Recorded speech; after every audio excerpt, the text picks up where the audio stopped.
Cuando yo era un niño, mis hermanos, y escuché por primera vez que no se debía jurar, yo me lo tomé de manera literal. Y puedo decirle que hasta el día de hoy nunca he jurado. Nunca he dicho, te lo juro, nunca lo he hecho. De veras, no estoy exagerándolo, nunca he utilizado. Cada vez que se venía que alguien me decía, júramelo, yo decía, no, créeme. O yo te lo garantizo y te vas a dar cuenta que es así. Pero yo tenía como ese sentido de que, bueno, dice el texto de que no debería jurar y yo no lo voy a hacer. Podría decirse, mis hermanos, que yo cumplí en ese sentido esta ley, pero yo creo y estoy seguro que no fue así. Por lo que nos dice el texto, no es solamente una fórmula en la cual yo digo, no voy a jurar, entonces no voy a emplear esa metodología, esa fórmula allí, y por tanto entonces no estoy incumpliendo el mandamiento. Ahorita vamos a estudiar más profundamente el texto y nos vamos a dar cuenta que no es simplemente el usar una fórmula particular y de esa manera nosotros decir, yo no estoy jurando, porque no he dicho, te lo juro. Un autor dice, vivimos en un mundo caído, en el que la gente ha desarrollado todo un surtido de mecanismos de engaño en su conversación diaria. Sin pensarlo dos veces, exageramos, damos información parcial, mentimos, mezclamos la verdad con la mentira o prometemos cosas sin tener intención alguna de cumplir la promesa. Y esto que yo digo aquí, usted lo escucha y usted dice, no, yo no soy ese. Yo jamás he hecho esto. Yo he prometido y cumplo. Yo nunca me he comprometido más allá de lo que pueda. Podríamos decirlo. Pero yo creo que el autor tiene sentido en esta declaración. Está en lo correcto cuando él afirma esto. Y quiero utilizar un ejemplo para ver si es, para compararlo con que el autor yo creo que tiene en parte razón. Quizás tú piensas que no, pero escucha con atención lo que voy a decir. Te invitan a un lugar, pero tú no quieres ir, por las razones que sean. Te invitaron a un lugar y tú, yo no quiero ir. ¿Qué le dices al que te invitó? Le dices, mira, yo no quiero ir. ¿O qué le dices? Tengo otro compromiso. Y sería mentir. Le dices, no quiero mentir, no voy a decir otra cosa que no tengo. Le dice en lugar de decirle, mira, yo no quiero ir, no me interesa la invitación que me está haciendo, no lo decimos. ¿Qué le decimos? Voy a ver si llego. ¿Cierto? Yo te aviso. No me llames, nosotros te llamamos. Allá te caigo. Mira, si yo me desocupo temprano, allá estaré. Pero tú sabes que tú no quieres ir y por ende tú no vas a hacer ningún esfuerzo por ir. Ya tú lo sabes. ¿Pero qué dices? No dices, te lo juro que allá voy a estar, no lo dices. Pero utiliza un tipo de comunicación donde no está siendo asertivo, no está siendo sincero. Prefieres decir eso para no decir la verdad. ¿Acaso, mi hermano, no es eso engaño si tú sabes muy bien que no quieres ir y no vas a hacer nada para ir? ¿No acaso no es un engaño? ¿No estás mintiendo en sí mismo? Ustedes saben que muchas veces le mienten, ¿no? Mira, te invito a la iglesia, o te invito a una reunión, o te invito a algún lugar. Y la gente te dice, bueno, dale, un día de esto llego. Y usted sabe que le está mintiendo, porque usted estaba allí y usted ha hecho lo mismo. De ese mismo modo, las personas emplean artimañas para verse sinceras cuando no lo son. Y ese muchas veces fui yo. Yo, como les dije, nunca empleé la frase te lo juro, nunca la he utilizado, pero he utilizado todos estos mecanismos y al final son exactamente lo mismo. Básicamente son lo mismo. Me valía de muchas otras maneras para añadir credibilidad a mis palabras. Y la porción de hoy en este Sermón del Monte tiene mucho que decir en este tema. De eso es lo que trata básicamente lo que nosotros vamos a ver, esto de no jurar. Cuando tienes que decirle a alguien algo y tu credibilidad se hace necesaria, ¿qué es lo que tú haces para lograr ese fin? ¿Qué es lo que tú haces para sonar creíble? ¿O tu sí es sí y tu no es no? ¿O tienes que añadirle alguna cuestión a tu fórmula para que la gente te crea? Bueno, eso que le añades es el jurar. Eso que tienes que añadirle para que la gente te crea es este elemento de jurar. ¿Qué está diciendo acá? No necesariamente tienes que decir, te lo juro, por cualquier cosa, pero lo que tú tengas que utilizar para que sea ese elemento que acompaña tu credibilidad se convierte en este jurar.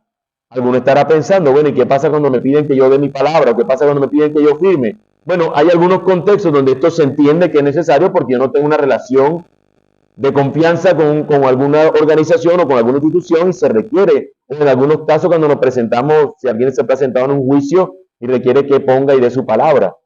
Pero normalmente en nuestros contextos habituales, en nuestras relaciones, nuestra palabra debería ser suficiente. Nuestro sí, sí y nuestro no, no. Pero si tendríamos que agregarle algo, de eso es lo que está haciendo hincapié en esta mañana, en esta tarde, esta enseñanza. Mi propósito con esta enseñanza es el siguiente. La fiabilidad de nuestras palabras debe ser coherente con el reino al que pertenecemos. Jesús está haciendo a su pueblo diciéndole, este es mi reino. Y en el reino de Jesús, la fiabilidad de las palabras de los que pertenecen a su reino son sus palabras solamente. Lo que ellos dicen es suficiente para que sea cierto. Debe ser confiable esas personas. Así que la fiabilidad de nuestras palabras debe ser coherente con el reino al que pertenecemos. Si somos de Cristo, nuestra palabra, nuestros sí son sí y nuestros no deben ser no. Incluso cuando usted le promete a su hijo, si haces esto te voy a castigar, te voy a dar esta disciplina. Usted dijo sí. Ese sí es sí. Le dijo, hijo, te voy a dar esto cuando hagas tal cosa. Usted le cumpliría la promesa plena, ¿no? Cuando su hijo se porta mal y usted se lo prometió, su sí es sí, hágale. Veamos entonces en el texto cómo nos presenta la ley. El versículo 33 del capítulo 5 de Mateo. Por favor, abran sus Biblias. No va a estar en las pantallas. Lo hicimos con todo propósito para que usted abra o encienda sus Biblias. Bueno, hay unos que están en smartphone, pueden encender sus Biblias. Mateo 5:33 nos dice, aquí se nos va a presentar la ley. Dice el Señor Jesús, también han oído que se dijo a los antepasados, no jurarás falsamente, sino que cumplirás tus juramentos al Señor.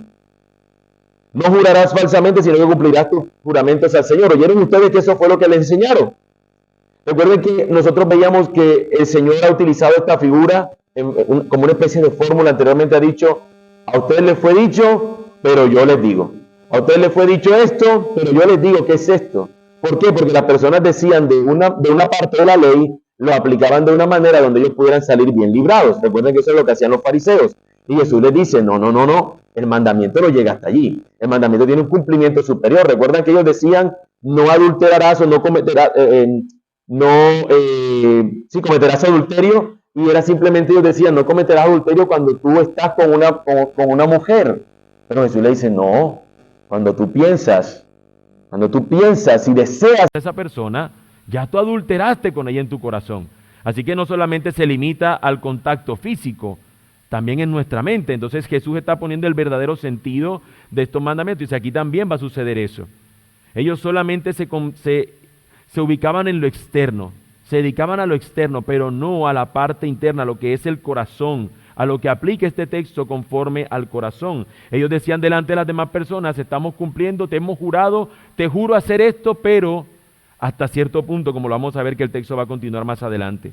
Muchos textos en la ley, los primeros 5 libros de la Biblia, en lo que se conoce como Pentateuco, ¿no? De Génesis a Deuteronomio, en esos libros encontramos muchos de esos textos mencionan el asunto de los juramentos. Pero yo quiero citar lo que dice Éxodo 27. Nos dice Éxodo 27, no tomarás el nombre del Señor tu Dios en vano, porque el Señor no tendrá por inocente al que tome su nombre en vano. Este mandamiento, los fariseos decían, ¿cómo cumplimos este mandamiento? ¿Cómo no juramos en Dios en vano? Entonces ellos lo que decían era, yo cuando vaya a jurar, no voy a usar el nombre de Dios. Es decir, yo no voy a decir, te lo juro por Dios, era lo que ellos decían. Pero entonces te juramos por otra cosa. Te lo juro por mi madre, por mi madrecita. Y con besito aquí en la mano. para garantizar el sello era, ¿se acuerdan ustedes que era una crucecita aquí y se daban un besito? Te lo juro. Bueno, ellos no hacían eso, pero nosotros sí lo hacemos, no, sí lo hacía la gente. Pero ellos tenían una fórmula, la adaptaron, la cambiaron. No podemos jurar por el nombre del Señor, pero ¿por qué sí podemos jurar? Porque sí podemos nosotros utilizar. El cumplimiento de la ley, mis hermanos, iba más allá de una fórmula en particular. Era el sentido estricto que el Señor decía acerca de no tomar su nombre en vano. Por ejemplo, muchas veces nosotros vamos caminando y siempre está ese mueble que tiene una enemistad desde tiempos inmemorables con el dedo meñique, ¿no? y que usted va pasando y ¡ping! Porque ese dedo está fuera de la chancla, exactamente. Ahora, si usted es como yo que usa sandalias 3 puntadas, le va peor todavía porque ese dedo sí queda afuera. Si alguno de ustedes usa la que tiene capellada así, pues se salva, ¿no? El dedito siempre está medio recubierto. Pero si es como yo y se tropieza con el dedo chiquito, muchos dicen, no, yo no puedo decir groserías. ¿Pero qué dicen? ¡Ay, Dios mío! ¡Ay, Señor! Hermano, ¿usted cree que el nombre del Señor es santo? Es para usted usarlo cuando usted se pega en el dedo chiquito. Eso también tiene que ver con usar el nombre de Dios. Hermano, no tiene que ver necesariamente con esto, pero quiero también traer lo que esa connotación de quién es el Señor, vano, sería en algo vano, utilizarlo en algo simple, en algo vano. El nombre del Señor es excelso. Deberían mis mayores pensamientos estar ubicados en Él, no cuando me pego con el dedo chiquito con el mueble.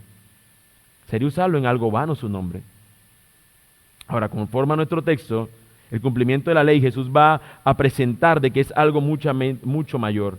Quizás alguno de ustedes esté al igual que yo pensando que nunca ha jurado, pero recuerden que la fórmula era para buscar credibilidad y eso es lo que Jesús va a contrastar acá. Estas personas decían, no jurarás, no tomarás el nombre de Dios en vano, pero dice Jesús, versículo 34 al 37, pero yo les digo, no juren de ninguna manera, no juren por nada, ni por el cielo, porque es el trono de Dios, ni por la tierra, porque es el estrado de sus pies, ni por Jerusalén, porque es la ciudad del gran rey, ni jurarás por tu cabeza, porque no puedes hacer blanco o negro ni un solo cabello.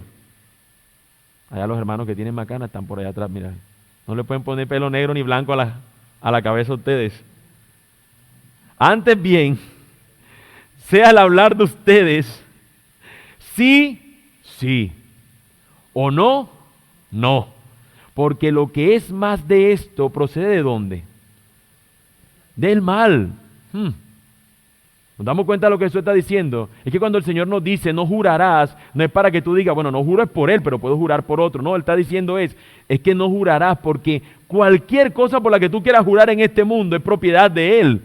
A la larga estás utilizando algo que es de Él para decirlo en el nombre de esto. Y lo que nos está diciendo es que no debería jurar por nada. ¿Qué fue lo que hicieron los fariseos? Ellos tomaban el texto del juramento que vimos anteriormente o este siguiente que encontramos en Levítico 19:12. Dice el texto de Levítico 19:12. Y no jurarán en falso por mi nombre, profanando así el nombre de tu Dios. Yo soy el Señor. Entonces ellos tomaban estos textos donde hablaba que no juraras en el nombre del Señor y ellos decían, bueno, listo, no podemos jurar por el Señor, pero ¿por qué sí podemos jurar? Por otra cosa. Entonces juraban por el cielo, juraban por la tierra o juraban por Jerusalén. Pero ¿qué nos dice el texto? Que no juremos por nada. Yo les digo, no juren de ninguna manera, ni por el cielo porque es el trono de Dios, ni por la tierra porque es el estrado de sus pies, ni por Jerusalén porque es la ciudad del gran rey, ni jurarás por tu cabeza, porque no puedes hacer blanco o negro ni un solo cabello. Alguno dirá, ¿y con el tinte? Sí, pero el tinte es algo externo. Es falso. Pero tú con tu propia fuerza hacer que se vuelva negro. No se puede volver negro.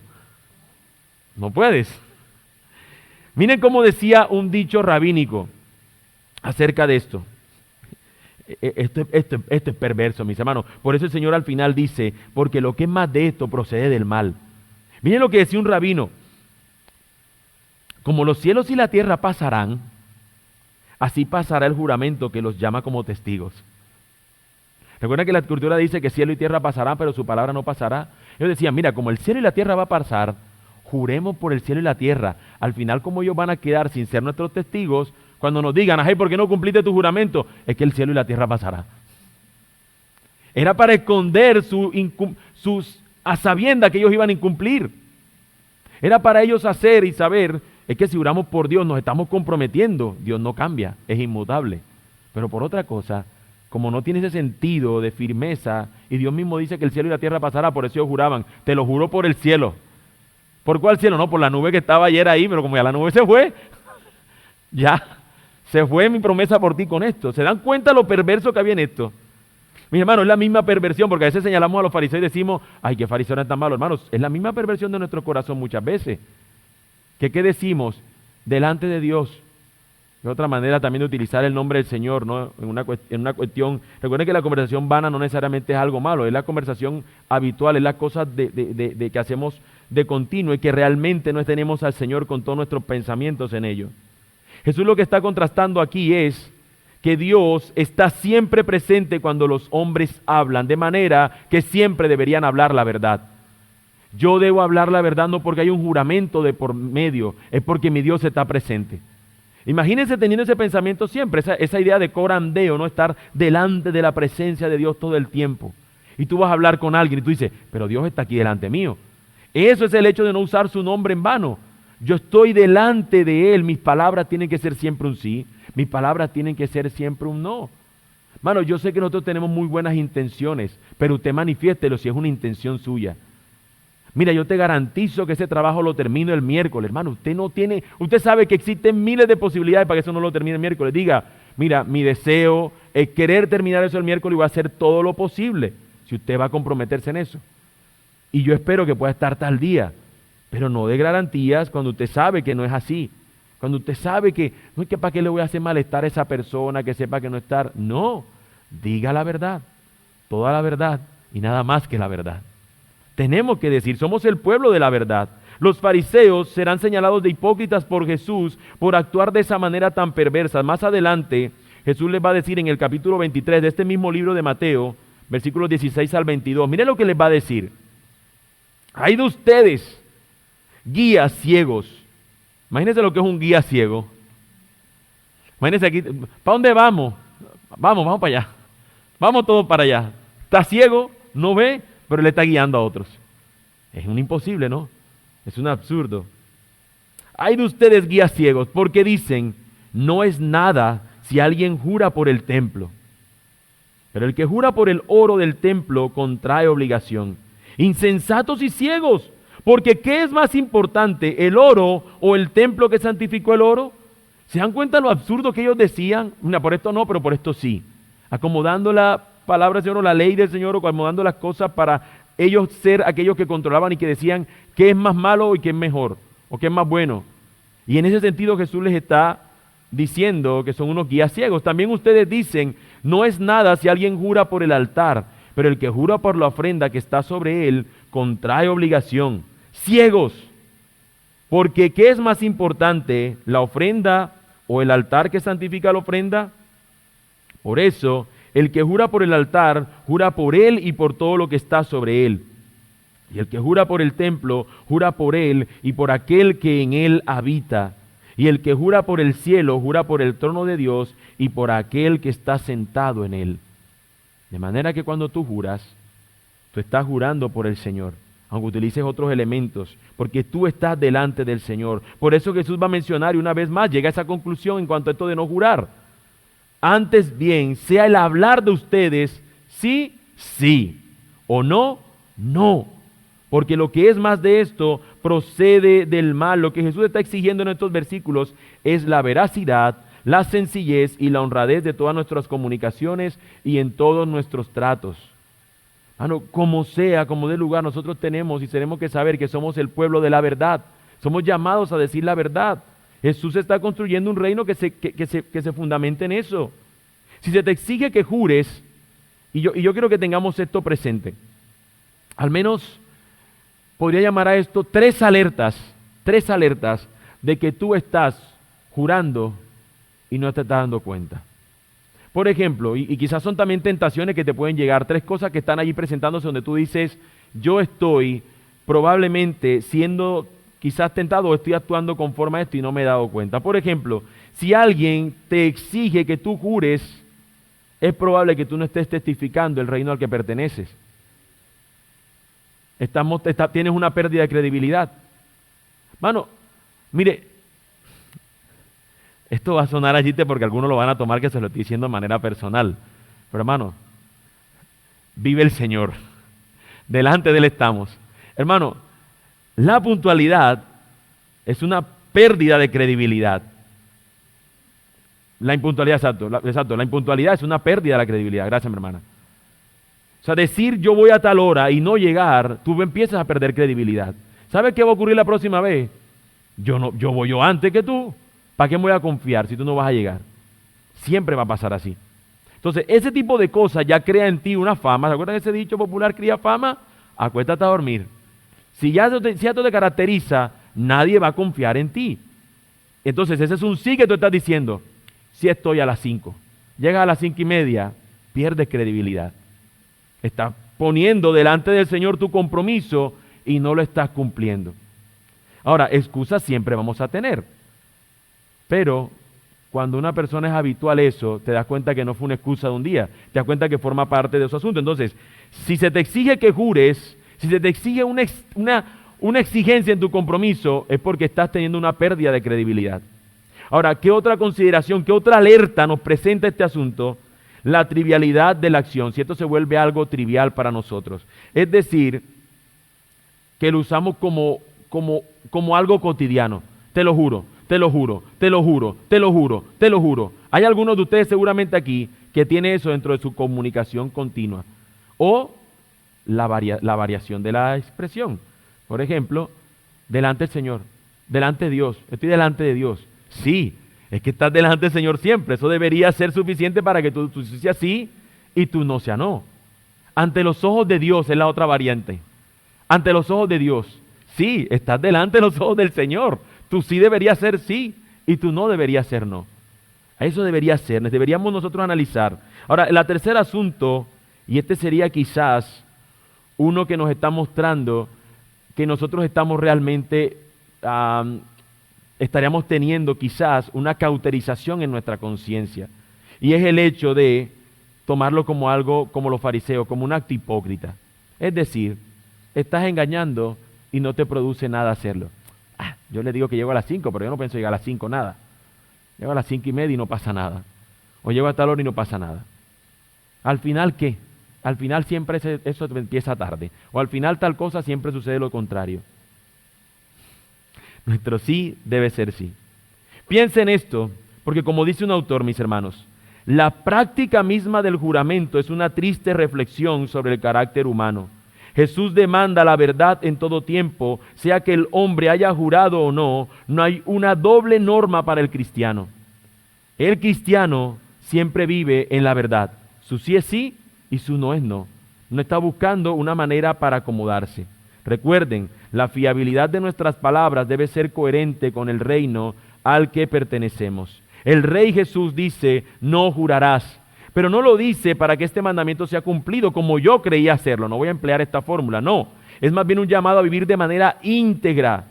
Que lo que decimos se acompañe con nuestros hechos.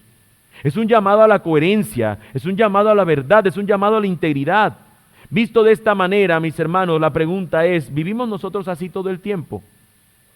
Nuestro sí es sí, nuestro no es no. Tengamos en cuenta, mis hermanos, que Jesús aquí está edificando su reino. Y yo les pregunto, Jesús edificando aquí su reino, mostrando que su reino se ha acercado, y estos son los que van a pertenecer a su reino. Les pregunto, ¿Jesús sobre qué va a construir su reino? ¿Sobre la verdad o sobre la mentira? ¿Sobre qué? Sobre la verdad. ¿Qué les está exigiendo entonces a los suyos? La verdad. La verdad. Si este reino no es como estos otros que mienten y que lo hacían, mi compromiso no va a ser tanto porque voy a jurarlo por el cielo. Jesús le está diciendo, no, es que por cualquier cosa que jure, el punto no es jurar, el punto es que estás delante del Señor, todo el tiempo estamos delante de Dios, por tanto, andamos en verdad todo el tiempo. Ese es el llamado, de manera increíblemente providencial. Sin yo haberle dicho nada a mi hermano Rodolfo, él leyó al principio el Salmo 15, Salmo que yo había tenido aquí, para que nos ayudara a pensar en lo siguiente. Dice el Salmo 15, Señor, ¿quién habitará en tu tabernáculo? ¿Quién morará en tu santo monte? El que anda en integridad y obra justicia y habla verdad en su corazón. Recuerden que la verdad no es externa, la verdad empieza dentro del corazón. Habla verdad en su corazón, el que no calumnia con su lengua. No hace mal a su prójimo, ni toma reproche contra su amigo, en cuyos ojos el perverso es despreciado, pero honra a los que temen al Señor. El que aún jurando en perjuicio propio no cambia, el que su dinero no da interés, ni acepta soborno contra el inocente, el que hace estas cosas permanecerá firme. Este pasaje está bajo una premisa, la integridad. El que es íntegro. Y nosotros tendríamos que preguntarnos, ¿quién de nosotros aquí puede decir, yo soy ese hombre íntegro, que puede entrar confiadamente al tabernáculo de Dios, al su trono? Hermanos, ese llamado a la integridad no puede estar apuntando a un simple mortal como nosotros para que lo vivamos. No habría manera de que este salmo lo pudiera cumplir alguno de nosotros. No habría manera de que nosotros pudiéramos vivir así, porque no hemos vivido así. Porque muchas veces nosotros, teniendo que decir el sí, se ha convertido en un no. No hemos podido sostener nuestra palabra. ¿Quién pudo realmente sí andar así? Nuestro Señor Jesucristo. El Antiguo Testamento, al hacernos este llamado, y el Sermón del Monte aquí nos está apuntando a uno que iba a cumplir realmente esto. Cristo, incluso habiendo resucitado y ascendido, la misma Escritura nos da esa exigencia, porque alguno dirá, bueno, pero mientras Jesús vivía estaba este tema de pedir este mandamiento que se viviera. Y el Salmo, pues porque es del Antiguo Testamento, pero ya en Cristo eso no se nos exige. Santiago, Cristo ya habiendo resucitado, Cristo habiendo ascendido.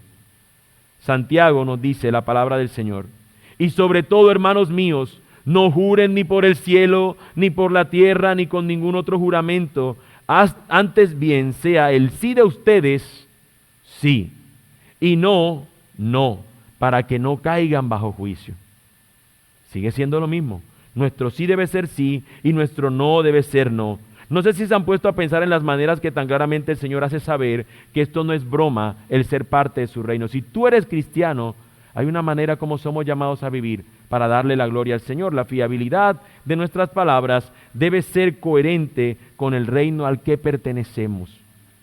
Entonces, ¿dónde va a descansar y reposar nuestra obra si al final sabemos que nosotros no podemos vivir plenamente en esto? Una vez más, en la obra del Señor Jesucristo, en la obra de nuestro Señor. Cuando Jesús, y para poner solamente un ejemplo, cuando Jesús fue preguntado si él era rey de los judíos, él no dijo sí. ¿Qué dijo él? Tú lo has dicho. ¿Tú eres quién estás diciendo esas cosas? Ah, tú eres el rey de los judíos. ¿Por qué Jesús no aceptó ese epíteto que tenía, ese nombre que tenía allí puesto? Porque él era más que el rey de los judíos. Él era el rey de reyes, el señor de señores. Ahora, cuando Jesús sabe que tiene todo el poder para destruir todo, se aparece de repente uno de sus discípulos que estaba armado, ¿no? Y le corta la oreja a uno. Y el Señor le dice, pero tú, ¿por qué haces esto? Bueno, yo voy a parafrasear esta parte, no, así no lo digo el Señor. ¿Por qué haces esto? ¿Yo acaso no puedo rogar que una legión de ángeles venga y me proteja? Yo tengo el poder para hacerlo. Él era ese rey, él es ese rey. Pero ¿qué hizo él? Vino a cumplir lo que ahorita estábamos cantando. Vino él, mis hermanos, a darnos salvación por medio de su sacrificio. Tenía que alguien vivir lo que ese salmo estaba diciendo. Tenía que venir alguien a poder vivir este hecho de no jurar en nombre del Señor en vano, de que su palabra fuera cierta, plenamente, completamente. Y ninguno de nosotros podría cumplir ese mandamiento. ¿Cómo podríamos salvarnos? ¿Cómo podríamos encontrar salvación? ¿Cómo podríamos acercarnos al Señor delante de quien nosotros hemos usado su nombre en vano? Así que piensa esto en un momento, ilustro con esto para cerrar. ¿Cómo te sentirías tú si de repente, y voy a ilustrarlo con un hecho real? En una ocasión, una familiar había hospedado en su casa a varias personas y le habían estado en su casa durante toda una semana. Y cuando estas personas se van, ella sintió el alivio. Entonces, ¿usted ha sentido ese alivio cuando usted tiene visita larga, que usted lo ama y lo aprecia, pero de pronto usted se queda otra vez en casa y usted dice, ay, es como ese alivio, ese descanso? No es que uno sea egoísta, simplemente que ya lo visitaron a uno y ya está bien. Y de repente justamente se están yendo estos y esta persona está cansada, saturada, y de repente la llama una familiar, una amiga, y le dice, mira, voy para Barranquilla, ¿me puedes hospedar en tu casa? ¿Qué dice usted? ¿Usted cómo contesta eso con su amigo, un amigo entrañable que le dice, voy para tu casa, aunque usted haya tenido una visita esa larga? ¿Usted qué dice? No te queremos en mi casa, ya estoy cansado. ¿Usted qué dice? ¡Claro!